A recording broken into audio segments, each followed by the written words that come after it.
beta test of the only and first and foremost sci-fi online game show.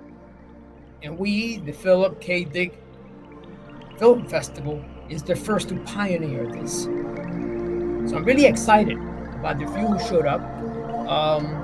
I wasn't really expecting a large turnout because based upon the emails I sent out. So for all purposes, what I'll do today is it will be a beta test of what the future show will be about. And in fact, those who are present may have an opportunity to get a tack at it and see if they can answer some of the questions. Now, ordinarily, I would have a series of questions like your traditional game show, but I want to make it a little bit more challenging. I don't want to just pick up an index card and, for instance, perfect example for those who are familiar. For instance, which Philip K. Dick film adaptation screened at the 2012 Philip K. Dick Film Festival? So that's the kind of thing I would usually be doing. But I think I decided to go ahead with a lot more challenging, which is what I'll be doing is in the next couple of films, I'll be showing you little clips of films. And these films don't have a sound. They only have just the image. Now, 9 out of 10 of the films are independent films. These are films that you probably have heard of or seen. We're not going to be focusing too much on Hollywood blockbusters, simply because they already are getting way too much attention. But I feel these films that you'll be watching tonight, or clips of them, really represent like what I consider some of the best in the sci-fi out there. So I'm really excited to have this program. Now, before I begin, I want to give you a couple of updates on what's happening in the next few weeks. On Saturday, I will be holding an interview with Dr. Andrew Silverman on he's the author of A Burst of Conscious Light, and he will be discussing the Shroud of Turin, near-death experiences, quantum mechanics, and a lot of good stuff. So this will be at 1 p.m. EST. And the following Thursday, I will be holding an interview with Richard Tunney, who is a barrister from Sweden, and he's written extensively on transhumanism. So 2 shows that are upcoming. I hope you guys can catch it because it will be an exciting opportunity for you to go ahead and learn a little bit about the themes that surround Philip K. Dick. So let me see what, before we move forward, I just want to check one thing, and great. So what I'm going to do is that I'm going to now start off, as I said, regard this as a beta test. So clearly being the very first online sci-fi game show, we'll be tuning over the next couple of weeks and months to make it perfect. But in the meantime, I want to just get it out and really start getting the ball rolling. And one thing, if this is successful, I will also be promoting it at the Philip K. Dick Science Fiction Film Festival and through our associate friends at the New York Sci-Fi Film Festival for those who are logging in from the New York Sci-Fi channel. As you know, film is a collaborative effort, and we really need to stick together to really deal with the challenges that all in these independent film festivals. And as you all know, we really don't receive any special sponsorships. Those tend to go to the very, very large, generic-looking festivals. You can only think of a few. But in the meantime, we rely on your help and, more importantly, your attendance and really support. So the most important thing you guys can do is to make sure you click on if you're on YouTube right now, please click on that YouTube. Give us a like so that the YouTube algorithm can continue to move us up the ranks. And if you're on Facebook, please like this page. Every bit helps, so we can get the word out. So without any further ado, I'm gonna show you one film, and I'm gonna give you be 30 seconds and see if you can catch the film. But will you tell these fools I'm not crazy? Make them listen to me before it's too late! Listen to me. Please listen. If you don't, if you won't, if you fail to understand, then the same incredible terror that's menacing me will strike at you!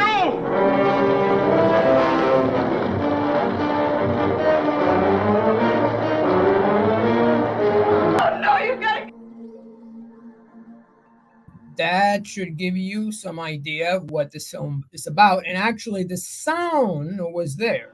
So I'm not sure how that got in, but I wanted to see how it looks.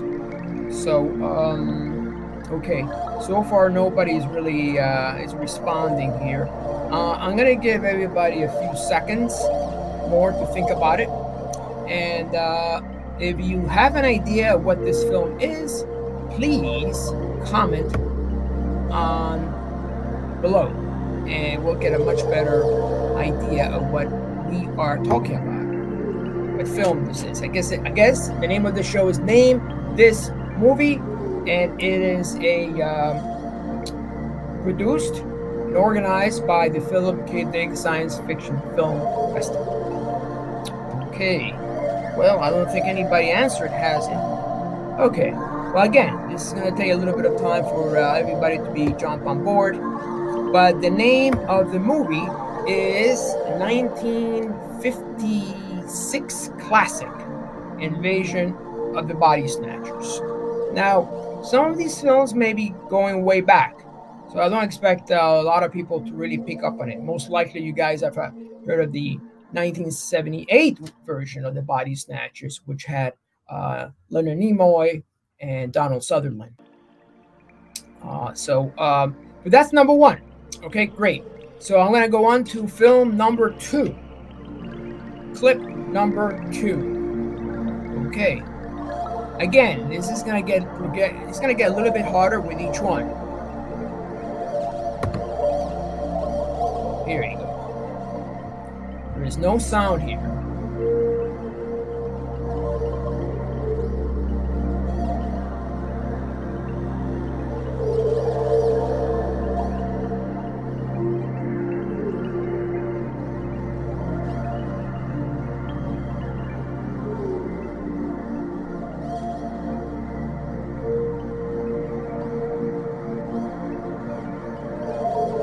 This is a French film.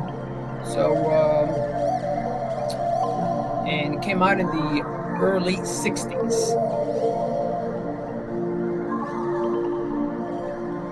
Early 60s. And I'm going to give you guys a hint. This was a film that there was a band from the early 80s that used the same name as the film. A pop, kind of a new wave pop band. Okay. 10 more seconds to go. 10 more seconds to go. Okay, so I'll give you one more hint. The name of the pop song was called Made Live in Japan, or Made in Japan.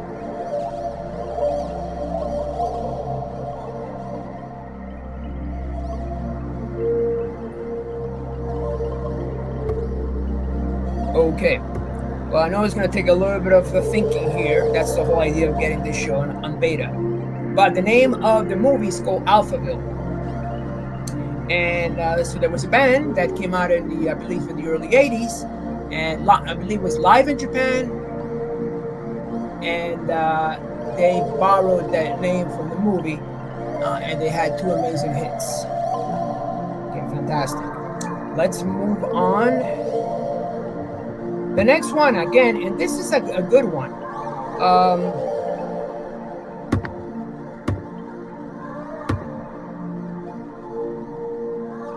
Okay.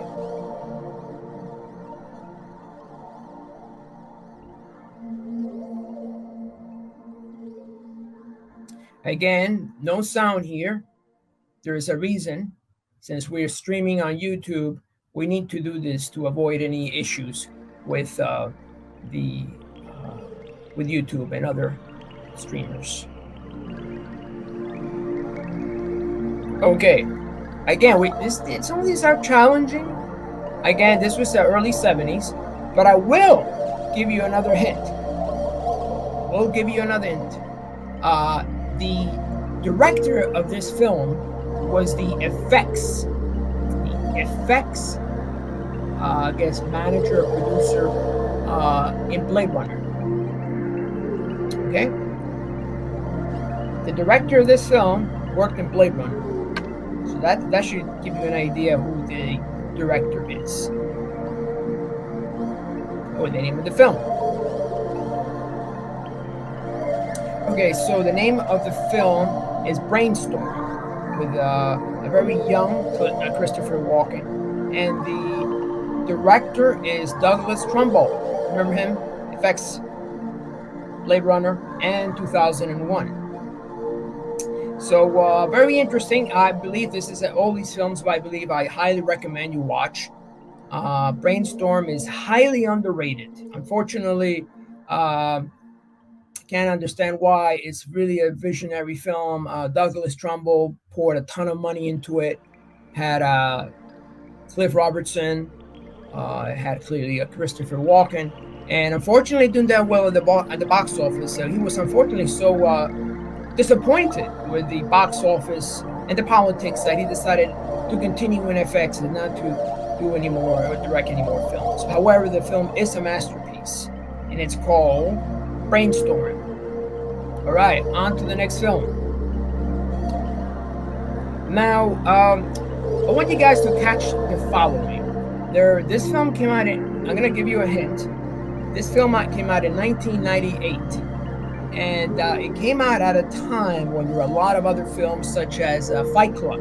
Okay, now this is an indie film. You guys should know. If you follow any kind of indie cinema, this one, it's a very powerful film. And the director did very well at Sundance. And he went on to make bigger and larger films. Not necessarily better, but bigger and larger. Okay, here we go. All right.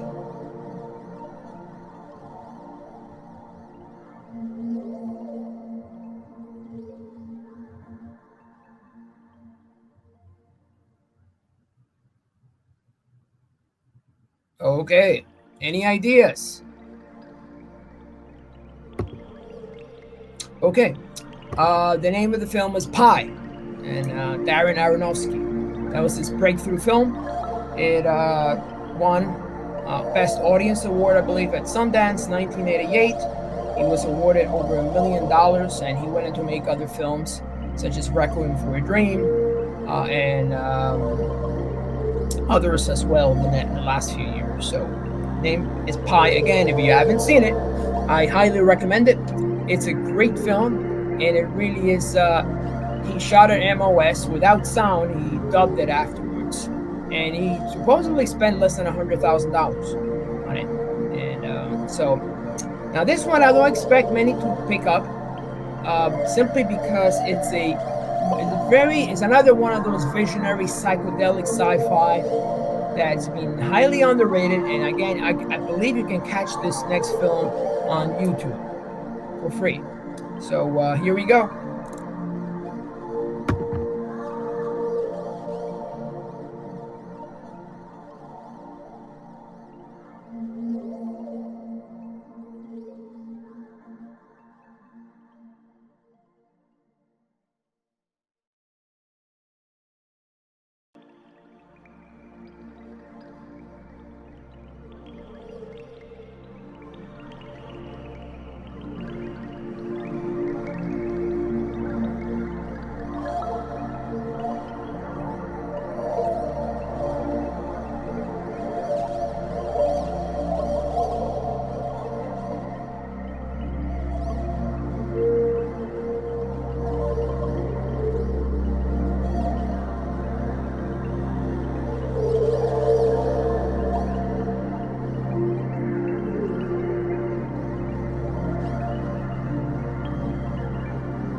Okay.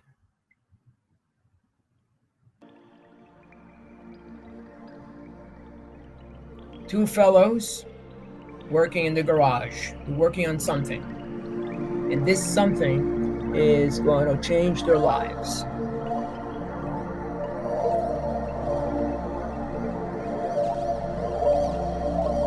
Great. So the film won again at Sundance, and it supposedly was shot for $60,000. But what they didn't tell you is that when they shot it on Super 16, well, when they blew it up to 35 millimeter, they needed to secure another $500,000. A little side detail, which they never mentioned. Okay, the name of the film was Primer, 2004, dealing with time travel. And some physicists have actually said that's one of the best time travel films ever. Go figure. Because I watched the film like 3 times and still couldn't figure it out. There are a lot of, in fact, it was so complicated that the director actually sent out a book. He published a book on how to understand primer. But yet, despite the fact it was impossible, very difficult to follow, it did very well. And the director, Shane Carruth, went on to make other indie films. Okay, so here we come to the last film. And this is not an indie. This is actually mainstream. And there's this final piece of the film that it really figures significantly in the whole film at all. It's one little piece. If you didn't catch this, you didn't catch the film. So here we go.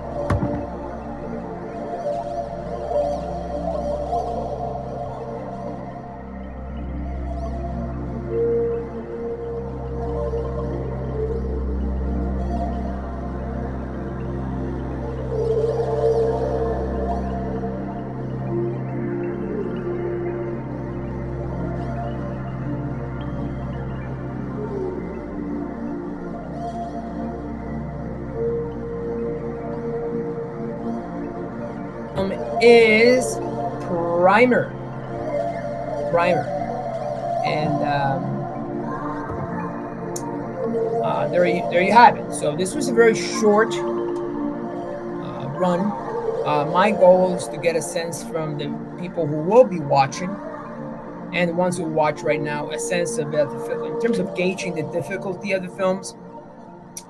Being a sci-fi fanatic, I've seen so many, I figure everybody knows them, but then again, not everybody's on the same level of enthusiasm or commitment to watch every single indie sci-fi films out there.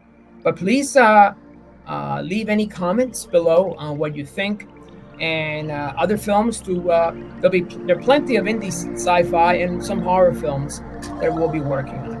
Again, I want to recap. This is a beta test for Name This Movie. We'll have more bells and whistles as we come along. And if you want to be a contestant, please email me. Those contestants will appear inside. They'll be invited to appear with me inside the chat. And at that point, not just we'll show films, but we will also have questions. So please, again, leave any notes, like this program, like the Facebook, like the YouTube, and I hope to see you again. And what's the last thing? Again, on Saturday, we're doing a interview with Dr. Andrew Silverman, who is author of A Glimpse of Conscious Light, A Burst of Conscious Light. And what he will be exploring the Shroud of Turin, quantum mechanics, near-death experiences, and other good stuff. So I hope to see some of you there. And next Thursday, we haven't scheduled it yet, but it's set for next Thursday at 2 p.m. We'll be interviewing James Tunney, who's written many, many books on mysticism, and we'll be speaking about the impact of transhumanism. And it's closer than you think. If you are glued to that cell phone, chances are you're already on your way. So make sure you catch this very important program. Again, thank you all for coming. And for those who are coming afterwards, please leave any comments regarding this show. This is the beginning. This is the beginning. All roads lead to Rome. And hopefully we can build with your support. And only with your support can we really make this happen. Just think about it. First online sci-fi game show from a festival. So let's make sure that we rock and roll. We take it to the next level. So again, thank you for your support. And we'll see you again. Bye-bye.